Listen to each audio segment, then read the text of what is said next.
और इस बार हम लोग 3 चरणों में ये परीक्षाएं कर रहे हैं। और ये परीक्षाएं जो हैं वो पहली है एनटीपीसी कैटेगरीज की, दूसरी है आइसोलेटेड एंड मिनिस्ट्रियल कैटेगरीज में, और तीसरी है लेवल 1 कैटेगरीज में। और हम लोग इस परीक्षाओं में, इन 3 परीक्षाओं में जो 3 अलग अलग उसमें हो रही हैं चरणों में, उसमें कुल मिला के हमारे साथ 1,40,000 रिक्तियां हैं। और उन 1,40,000 रिक्तियों के में हमारे पास कुल रजिस्टर्ड कैंडिडेट जो हैं वो 2,44,00,000 हैं। तो ये एक बहुत बड़ा चैलेंज है जो आप देख रहे होंगे कि इतने बड़े लेवल पे हम इस एग्ज़ाम को करा रहे हैं। और कोविड की सिचुएशन में ये एग्ज़ाम कोविड के मातहत हो रहा है, क्योंकि कई परीक्षार्थियों की भी चिंता थी और कई उसका भी ये था कि भाई ये कितने दिनों तक आप इसको होल्ड कर रहे हैं। तो फाइनली हमने इस चैलेंज को लिया और इस चैलेंज को हम आगे बढ़ा रहे हैं। तो कुल मिला के हमारे पास जो मैंने आपको बताया, जो पहला इम्तहान हो रहा है वो है आइसोलेटेड एंड मिनिस्ट्रियल कैटेगरीज का, जिसमें स्टेनो, टीचर्स, ट्रांसलेटर्स आदि हैं। इसमें हमारे पास कुल वैकेंसियां हैं 1663 और कुल कैंडिडेट जो अपेयर जिन्होंने रजिस्टर किया अपने को वो हैं 1,03,000। उसके बाद दूसरी कैटेगरी जो है वो नॉन पॉपुलर कैटेगरी, जिसको हम एनटीपीसी कहते हैं, आप लोग भी उसको एनटीपीसी के नाम से जानते हैं। उसमें station master, guards, office clerks, commercial clerks, ये सब लोग हैं। और उसमें कुल नियुक्तियां होनी हैं 35,208 पदों पे।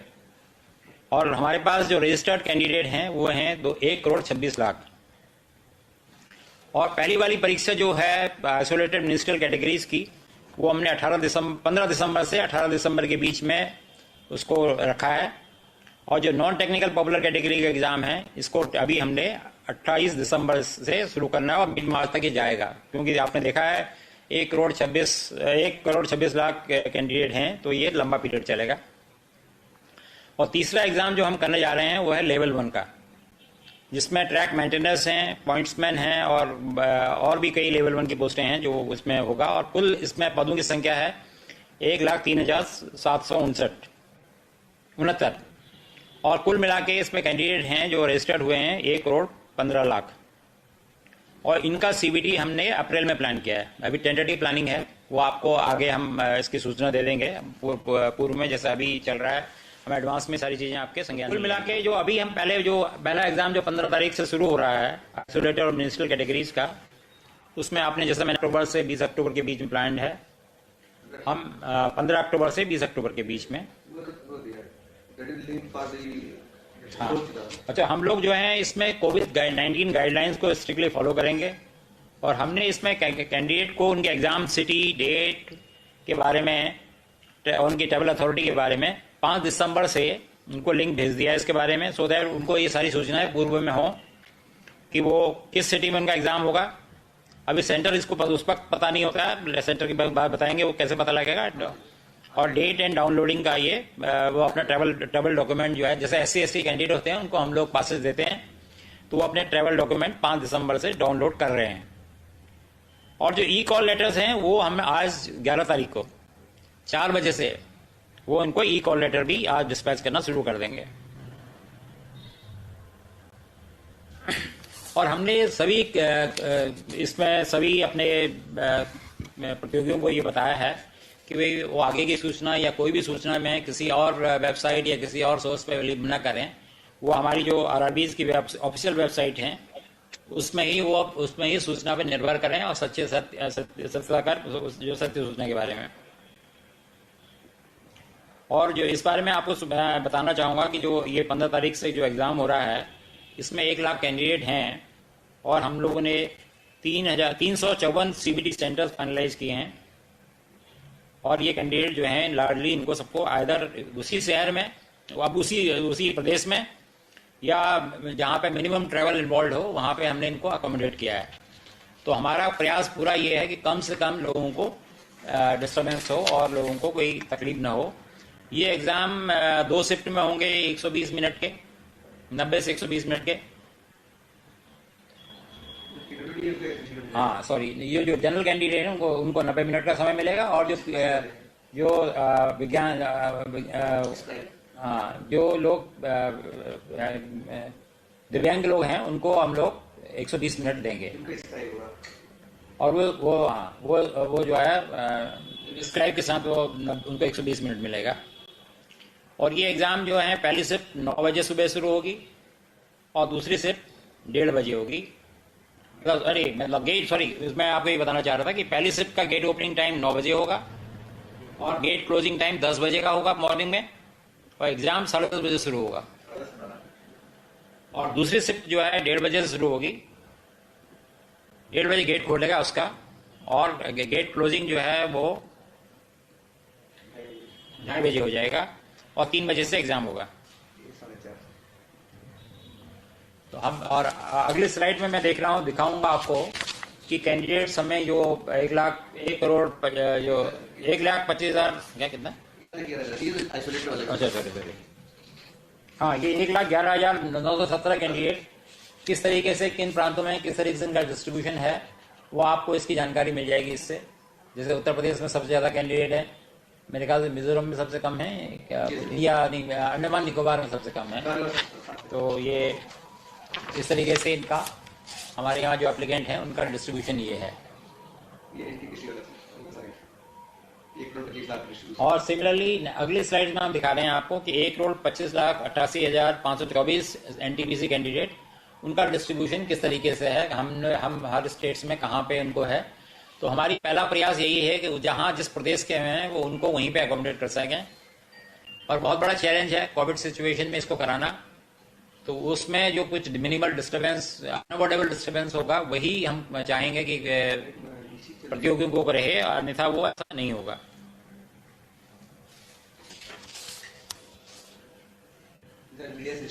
ज्यादा हम कहीं पे, यहाँ पे हमका तो मैक्सिमम ओवरनाइट जर्नी का रहेगा कि उनको एक ओवरनाइट जर्नी मैक्सिमम करनी पड़ सकती है। फीमेल और पीडब्ल्यूडी कैंडिडेट जो हैं उनको हमने कोशिश किया है कि वो अपनी होम स्टेट में ही अकोमोडेट हो जाएं। तो जो लोग दिव्यांग लोग हैं या जो महिला प्रतियोगी हैं, उनको हम लोगों ने उनके गृह प्रदेश में ही समायोजित किया हुआ है। और जैसा मैं पहले बता चुका हूं कि कुछ अनअवॉइडेबल इंटर स्टेट मूवमेंट होगी, क्योंकि वो जिस तरीके से डिस्ट्रीब्यूशन है कैंडिडेट का, उस वजह से कहीं पे ऐसा रहेगा फैक्टर कि कहीं पे ओवरनाइट जर्नी लोगों को करनी पड़ेगी।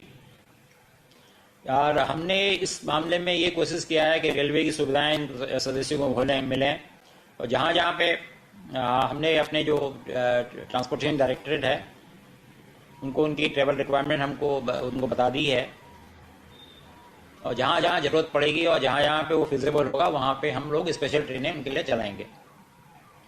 हमने सभी चीफ सेक्रेटरीज को स्टेट्स में उनके इस संज्ञान में इस बात को लाए हैं।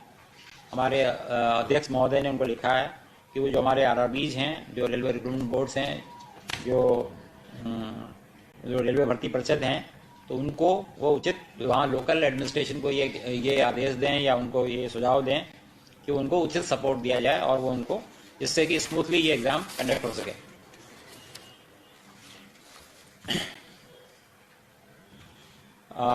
एक और इसमें आप देखिए, इस सीबीटी एग्जाम में या इस मेथोडोलॉजी में हम लोग पूरा प्रयास कर रहे हैं कि हमारे जो फर्स्ट टाइमर्स हैं, जिन लोगों ने पहले इस तरीके का कोई एग्जाम नहीं दिया है, उनको भी किसी तरीके की असुविधा ना हो।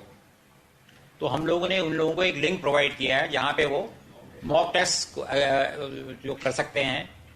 तो ये मॉक टेस्ट जो है एक्चुअल एग्जामिनेशन से पहले फैमिलियराइजेशन के लिए ये उपलब्ध कराई है सुविधा। तो कैंडिडेट्स जो हैं उनको हम क्वेश्चन पेपर, उसके अलावा ये हम और भी ये सुनिश्चित करने के लिए कि हर तरह से ट्रांसपेरेंसी हो, और जो क्वेश्चन पेपर है कैंडिडेट का वो उसको दिखाए, उनको वो उपलब्ध होगा। आंसर बुकलेट और along with correct answer keys, उन्होंने क्या आंसर दिया है और उसके आंसर कीज एक्चुअली क्या है, ये एग्जाम के बाद उनको उपलब्ध करा दी जाएगी, जिससे किसी तरह की भी कोई एम्बिग्युइटी किसी कैंडिडेट में ना रहे। और ये भी हमने उनको सुविधा दी है कि अगर वो कहीं पे उनको किसी चीज में वो सहमति नहीं रखते हैं, तो वो करेक्शंस के या कोई करेक्ट उनको लग रहा है कहीं पे कोई करेक्शंस गलत हैं या कुछ क्वेश्चन है उनके, तो वो अपने ऑब्जेक्शन रेज कर सकते हैं। और जैसा कि आपको पता है, रेलवे ने अब जो इंटरव्यूज होते थे वो सब खत्म कर दिए हैं। तो इन एग्जाम्स में जो ये सीबीटी एग्जाम है, इसकी परफॉर्मेंस ही प्लस जो मेडिकल और बाकी चीज़ें होंगी, बाकी यही इनके पैरामीटर रहेंगे। तो कोई डिस्क्रिप्शन नहीं है, तो सारी ट्रांसपेरेंसी इस एग्ज़ाम में रहेगी। इस एग्ज़ाम में हमने इंटीग्रिटी जो है, हाई लेवल की इंटीग्रिटी रखने के लिए क्या लिखा है कि biometric and photo capture before exam, ये सुविधा दी है कि जो एग्ज़ाम से पहले बायोमेट्रिक और फोटो कैप्चर जो है वो जो हमारे जहाँ पे एग्ज़ाम सेंटर होगा वहाँ पे ये सुविधा रहेगी कि उनका बायोमेट्रिक भी होगा और उनका फोटो कैप्चर भी होगा, जिससे कि इम्पर्सोनेशन, आपने कई इस तरह की घटनाएं देखी हैं जहाँ पे दूसरे कैंडिडेट अपेयर हो जाते हैं, बाद में काफ़ी लॉ एंड ऑर्डर सिचुएशन हो जाती है या पुलिस कंप्लेंट हो जाती हैं, तो उससे हम लोगों ने बचने का पूरा प्रयास किया है। और जो कैंडिडेट का फोटो होगा वो कैंडिडेट की स्क्रीन पर डिस्प्ले होगा। यहाँ पे सीसीटीवी सर्विलेंस भी होगी और कमांड सेंटर में रियल टाइम मॉनिटरिंग भी होगी। और जो कैंडिडेट जो उनके जवाब होंगे वो सिस्टम में कैप्चर हो जाएंगे और वो 128 बिट इंक्रिप्शन में रहेंगे, जिससे कि वो उसमें कोई आदमी उसमें वो नहीं कर पाए, किसी तरीके की उसको डिस्टर्ब ना कर पाए। हमारे पास हर कैंडिडेट का डिटेल ऑडिट ट्रेल अवेलेबल होगा। तो ये आपको ये जान के बड़ी खुशी होगी कि आरआरबी हमारी जो है टोटली कमिटेड हैं। कई दिनों तक लोगों ने डे एंड नाइट काम किया है। ये पूरी प्रोसेस हम लोगों के लिए एक नया एक्सपीरियंस था। इसमें कई हमारे आरआरबी के चेयरमैन इन्वॉल्व थे, प्री बिड्स के स्टेज में, बिड डॉक्यूमेंट बनाने में, पोस्ट बिड में। तो ये बहुत इसमें काफ़ी काम हुआ है और हर प्रयास किया गया कि जिससे कोई किसी तरीके की किसी को ना तो असुविधा हो और ना कोई किसी तरीके की कोई किसी को अनड्यू एडवांटेज मिले। मैं एग्जाम के दिन में हम लोग कैंडिडेट्स का टेम्परेचर लेंगे और जो कि थर्मोगन से लिया जाएगा, जिनका प्रेस्क्राइब टेम्परेचर जो प्रोटोकॉल के हिसाब से टेम्परेचर प्रेस्क्राइब है उससे ज़्यादा का टेम्परेचर होगा, तो उनको एग्ज़ाम से डिसअलाउ किया जाएगा, उनको रजिस्टर्ड मेल से इन्फॉर्म किया जाएगा और उनको रिशेड्यूल किया जाएगा उनका एग्जाम। ऐसा नहीं कि उनका चांस अगर उस दिन टेम्परेचर कितना न खास किसी वजह से अगर उनको टेम्परेचर आ जाता है तो ये प्रयास होगा कि उनको रिशेड्यूल करके दूसरे दिन किसी और उसमें सुविधा अनुसार उनको दूसरे दिन के लिए शेड्यूल किया जाएगा और इसकी सूचना उनको पर्याप्त रूप से दी जाएगी, समय पर दे दी जाएगी। यहाँ इस एग्जाम में कैंडिडेट को फेस मास्क पहनना है, वो अपना फेस मास्क खुद पहनेंगे। और एक हमने और ये देखा है कि हम ये नहीं कह रहे हैं कि उनको कोविड टेस्ट करा के आना चाहिए, पर हम ये कह रहे हैं कि वो एक डिक्लेरेशन देंगे कि भाई उनको प्रेस्क्राइब फॉर्मेट होगा उसका कि उनको न तो उनको कोई कोविड टाइप की इस तरह की कोई समस्या नहीं है उनके साथ। अगर ऐसा वो नहीं करेंगे तो उसके बाद हम फिर उनको एग्जाम में उनको अलाउ नहीं किया जाएगा। यहाँ तक क्राउड मैनेजमेंट का सिस्टम है, टोटल प्रॉपर जो कोविड मैनेजमेंट का जो प्रोटोकॉल है वो फॉलो किया जाएगा। वो मेन गेट से एग्जाम लैब्स तक जिस तरीके से है वो सब मतलब कहीं पे भी कोई कमी नहीं रखी जाएगी। और हर शिफ्ट के बाद एग्जाम, जैसे मैंने आपको बताया था कि 2 शिफ्ट में होगा, तो हर शिफ्ट के बाद एग्जामिनेशन सेंटर को सैनिटाइज किया जाएगा, जिससे कि दूसरी शिफ्ट वाले लोगों को कोई तकलीफ ना हो और किसी तरीके की कोई असुविधा ना हो और किसी को ये संज्ञान में भी न रहे कि या किसी को इस तरीके का अनिश्चितता ना हो कि भाई क्या होगा उनका करके।